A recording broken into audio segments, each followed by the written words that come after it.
Hello viewer, নিজেকে শাকিব খানের 3 নম্বর বউ দাবি করা, আবার কখনো নিজেকে বাংলাদেশের স্থানীয় লন দাবি করা। আপনাদের কম বেশি সবারই পরিচিত সুমাইয়া রিমু আপার আজকে আমি ইন্টারভিউ নেব। তাহলে সিদ্ধান্ত এটাই ভাইলাম।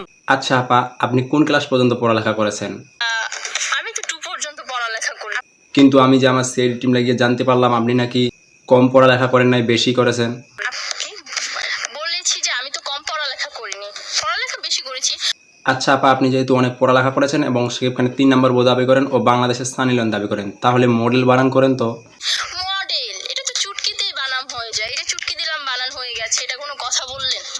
আচ্ছা, কিছুক্ষণের জন্য মেনে নিলাম যে মডেল বানান চুটকিতে হয়ে যায়, কিন্তু এবার নায়িকার ইংরেজি বানান করেন তো। নায়িকা ইংরেজি আজকের এই ভিডিওতে এক পাশে ক্রেডিট দেবো আমি, আর এক পাশে ক্রেডিট দেবেন জাগো FM 94.4 এর সুমাইয়া রিমু আপা। আচ্ছা আপা, আমি সোশ্যাল মিডিয়ায় অনেক খোঁজাখুঁজির পর জানতে পারলাম যে আপনার নাকি 6 প্যাক আছে, এই কথা কি সত্য? হ্যাঁ, একটু বলেন তো আপনার কয়টা ও কোথায় কোথায় 6 প্যাক আছে? একটা, আচ্ছা 2টা। যে ওই কথার মনে করায় দিস না। না কাকা, উনি যখন মনে করিয়ে দিলেন তাহলে সে বিষয়ে প্রশ্ন করা উচিত।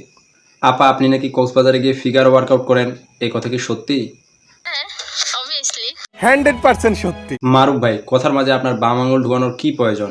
সে তো বলেই দিল কক্সবাজারের হোটেলের ভিতরে মেয়েদেরও ওয়ার্কআউট রুম থাকে। হ্যাঁ, মেয়েদেরও থাকে। আচ্ছা, জিরো ফিগার বলতে কি বোঝায়, আপনি কি তা বুঝেন? হ্যাঁ, বুঝি। আপা একটু বলেন তো জিরো ফিগার কাকে বলে?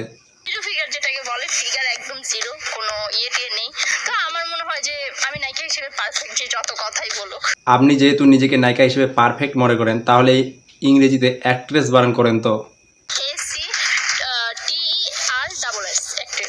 এই বানান যদি সঠিক হয় তাহলে তার বাপ 3টা। কি আশ্চর্য কথা। বানান ভুল করে আবার বলতেছে হাততালি দিবেন না।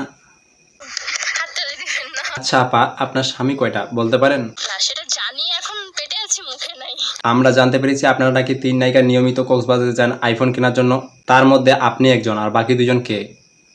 বাকি 2জন হচ্ছে পরিমণি। দেখলেন আপনার কামটা করলো কি? পরিমণির মতো ভালো নায়িকাও নাকি কক্সবাজারে যায় নিয়মিত আইফোন কেনার জন্য।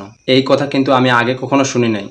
আগে শুনো নাই, এখন শুনলা। আপনি যেহেতু ছোট পর্দায় কাজ করেন, তাহলে ছোট পর্দা বলতে কি বোঝায়, আপনি কি তা বুঝেন?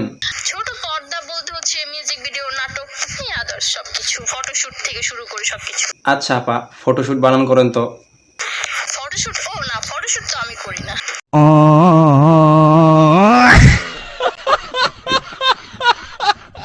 আপনি নাকি আপনার স্বামী ছাড়াও অনেকজনের সাথে ছবি তুলেছেন। হ্যাঁ, তুলেছি। শুনলাম আপনার নাকি 4-5 জনকে সামলানোর মতো সামর্থ্য আছে। আমার যথেষ্ট সামর্থ্য আছে। সোশ্যাল মিডিয়ায় ভাইরাল হওয়ার জন্য নিজেকে যতটা খারাপভাবে উপস্থাপন করেন, আবার নিজের ফ্যামিলি ভালোও দাবি করেন।